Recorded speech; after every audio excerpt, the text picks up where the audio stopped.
Hey everyone, hope this finds you well. This is for my website, ArielAnatole.com. As you can see today, I've dressed up. I've put a bow tie on for the first time ever. Accomplished. I don't think it looks all that great, but it'll get better. Today I got dressed up so I could talk to you about my meds. And this has been a difficult one for me because one, I don't like to talk about the medications I take. I feel like it makes me look more crazy. And two, people have a judgment towards the type of meds that I take. So I try to keep that to myself. But I want to let it all hang out this year. So this is part of letting it all hang out. Shout out to the tie bar for my bow tie. I hope I did a little bit of justice.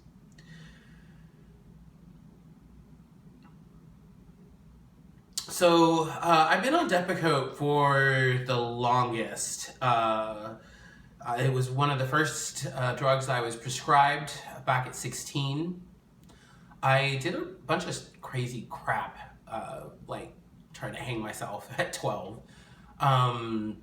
I will say though that I feel those suicide attempts were more cries for help than actually wanting to die.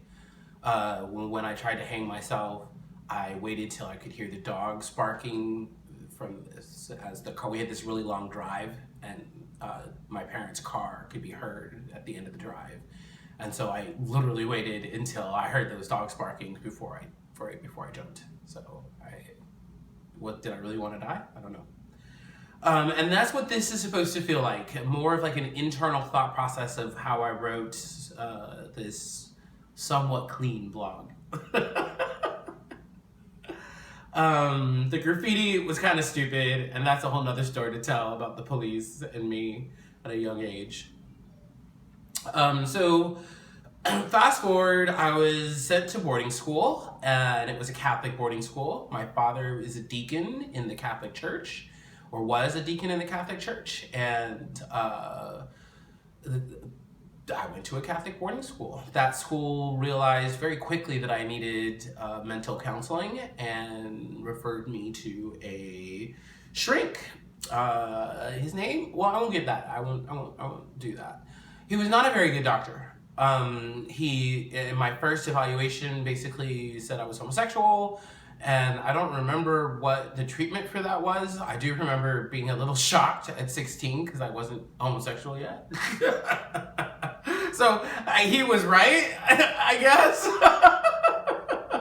Anyways, my mother took this really seriously though, so she took me to a psychiatric system called Loveless, and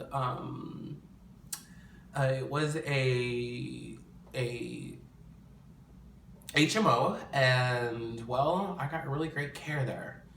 And my first prescription was Depakote with Prozac. I'm no longer on the Prozac.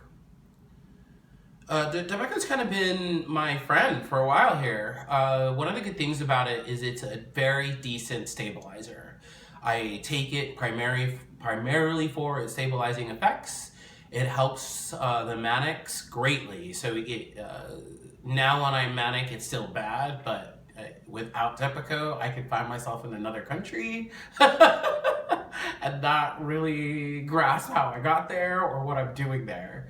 And has happened. So yeah, without Depakote, my life gets really freaking off the rails.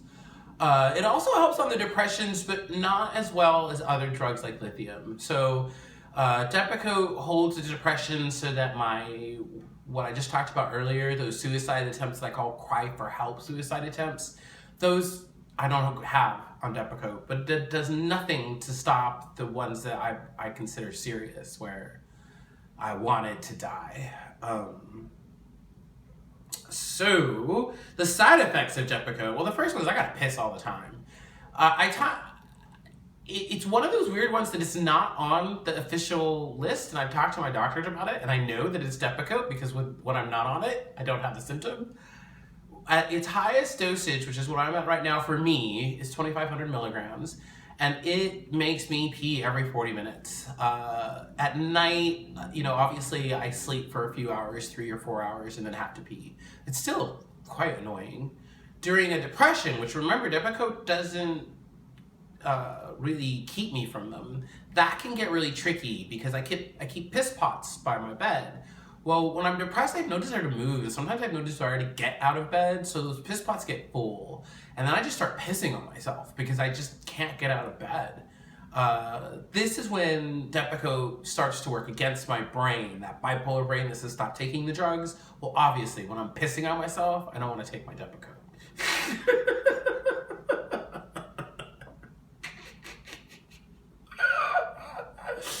At this, I have to take 2 tablets in the morning, 1 tablet in the afternoon, and 2 tablets at night. Because my days aren't always perfectly scheduled, because I'm bipolar, that can be difficult, those 2 extra doses, the one in the afternoon and the evening. I have to carry the pills on me. As I stated before, I don't like to tell people what drugs I take. I don't like to keep those drugs on me. And I like to wear skinny jeans, and those pills, I think, are quite large. So I have a purse that I carry my pills in, yes. But I have it, that's a totem thing in fashion that I'll talk about later. Okay. Yeah, so that's it. I'll end this with my diagnosis. So I was diagnosed bipolar at 16 at that HMO. At 17, 18, I was hospitalized in an institution for 18 months. During that hospitalization, dissociative disorder, I call it DD, was added to my bipolar. And then years later in Seattle, Washington, PTSD was also added. Now, I was severely abused as a child, so the PTSD is related to that, and it didn't just show up years ago. It was there a long time, but my focus was always on the bipolar and the dissociative disorder because I felt that those affected my life greatly the most, and they do affect my life, as you will all see during this year. Risperidol is the next one on my list. That one is kind of interesting, and I'd like to talk to you guys about that next week. Thanks for visiting. Hit like if you like this. I am promoting the mental health videos on Instagram because I do want to get the word out about mental health, especially as Trump takes office.